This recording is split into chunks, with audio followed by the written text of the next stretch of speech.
Alors, rebonjour les filles. Bonjour. Alors, il n'y a pas vraiment 5 règles. Hein. C'est des règles que j'ai recensées, ça et là, de manière intuitive aussi et dans mes recherches.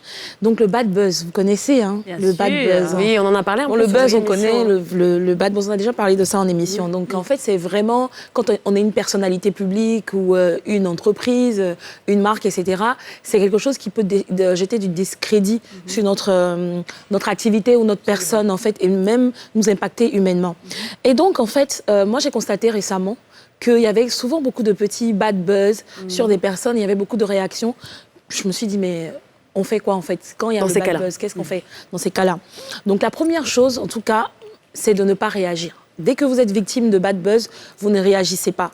Moi, je dis souvent, même vos émotions, vous n'avez pas besoin de les exprimer systématiquement sur les réseaux sociaux, en commentaire, quoi que ce soit. Calmez-vous. Prenez on va dire le choc à froid et prenez le temps maintenant de réagir. Donc, on ne réagit pas, on lit ce que les gens disent, on évalue en fait en fonction de ce que les gens pensent, on évalue ce qu'on va faire et comment on va réagir. Ensuite, si c'est un commentaire que vous avez fait ou un post et que c'est vous qui avez créé le bad buzz en fait. Parce que des fois, on est victime, mais des fois, on est auteur. On l'a créé. C'est ça. Donc, quand vous êtes auteur de bad buzz, parce que vous avez fait un commentaire déplacé, pas du tout poli ou quoi que ce soit, et raciste même des fois, ce qu'il faut faire, c'est des fois d'assumer. Donc, quand vous supprimez, ça jette encore plus le discrédit sur vous. Donc, assumez vos propos. Il faut assumer. En plus, on peut rien supprimer de la toile. Les gens ont déjà fait capture d'écran, ils ont regardé. Donc, c'est un peu absurde. C'est ça aussi. Donc, ça sert à rien, en fait. Et le fait de supprimer, ça donne encore plus, ça jette encore plus du discrédit sur votre action. Donc, il faut donc éviter au maximum il faut donc éviter au maximum il faut éviter de supprimer la réaction qu'on a. Donc ensuite, quand on a tort, qu'est-ce qu'on fait? On demande pardon. On est dans un monde qui évolue. Ça tue pas, c'est normal. Non, on demande pardon. Il y a des erreurs qu'on peut faire parce que personne n'est parfait. Donc, on peut avoir des débordements, des comportements. Et quand on sait qu'on a tort, on présente des excuses. Moi, j'ai suivi un bad buzz où, justement, on accusait une marque de plagiat, etc. Et on avait trouvé décevant de la part de la marque de ne pas prendre la peine de communiquer et de considérer, de faire un communiqué pour éclaircir les points.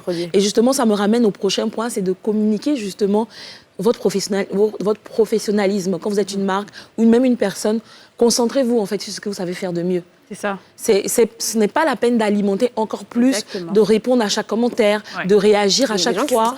En fait, il faut communiquer sur les points positifs que vous avez. Donc, en tant que personne, je suis actrice, donc mon métier, productrice, etc., journaliste. Je suis entrepreneur, voilà ce que je fais. Je me concentre dessus. J'ai telle marque, je me concentre sur ma marque. Le reste, ce n'est pas important. Enfin, ce n'est pas le sujet, parce que c'est du bad buzz, pardon. C'est du bad buzz. Et enfin, moi, ce que je veux dire, en fait, concernant le bad buzz, c'est que la première chose, il n'y a pas forcément de mauvaise publicité. Il y a certaines marques qui ont utilisé le bad buzz. Mais moi, pouvoir se mettre à profit, oui. Moi, j'ai eu 3000 abonnés en 2 jours, 3 jours, quand j'ai eu le bad buzz sur moi. Voilà. Je dis, il faut que je tente toi. Bah oui, très bien. Je crée un peu souvent. Donc voilà, parce que des fois sur les réseaux sociaux, on a des réactions un peu bizarres. Quand il y a des gens qui décèdent, on s'en va liker leur compte, etc. Oui, des bad buzz, on s'en va suivre, regarder les vidéos, etc. Donc c'est méchant, mais c'est la vérité. Il n'y a pas de mauvaise publicité. Donc il faut juste apprendre à tourner en sa faveur. Parce que comme on dit, quand la vie te donne des citrons, tu en fais de la limonade.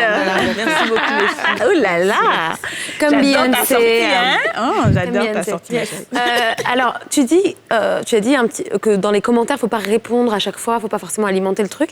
Il y a des personnes qui font justement, un peu en suivant la phrase « il n'y a pas de mauvaise publicité », qui au contraire se disent « bon, je vais surfer sur le buzz et je vais au contraire l'alimenter au maximum parce que quelque part, ça me fait parler de moi. » Si ça alimente sa stratégie, qu'il est à l'aise avec ça, ça pose pas de problème. Oui. Mais c'est vraiment, comme on dit, on est dans transformer ça en visibilité. Donc on peut pas, il n'y a pas de problème. Il y a des questions d'éthique ou c'est ça. Voilà, ça dépend de des valeurs, que tu cherches à faire. ta déontologie. Je vois que toi, en fait, Ça, ce dont tu parles, c'est vraiment des personnes qui ne choisissent pas, qui ne cherchent veulent pas forcément la le personne buzz. lambda. Mais il y a Voilà. d'autres, c'est cette ligne éditoriale-là qu'ils se Ils ont donnent. choisi, hein. oui. Éditorialement, C'est la ligne éditoriale d'être dans des buzz et tout. Mais effectivement, parce que moi, j'ai vu des vidéos, je me suis dit, mais j'ai vu des vidéos de tant qu'il fait un direct pour parler de temps, tant qu'il fait un direct pour te Et parler c'est de des- temps. et c'est des ping-pong, des ouais. ping-pong. J'ai dit, mais est-ce qu'on a besoin de ça, en fait? Non, mais c'est parce que comme Et tu dis, justement, ça crée de la publicité, ça crée des vues. Et donc, ça, c'est nos stratégies. On pourra en parler. Ben On pourra oui.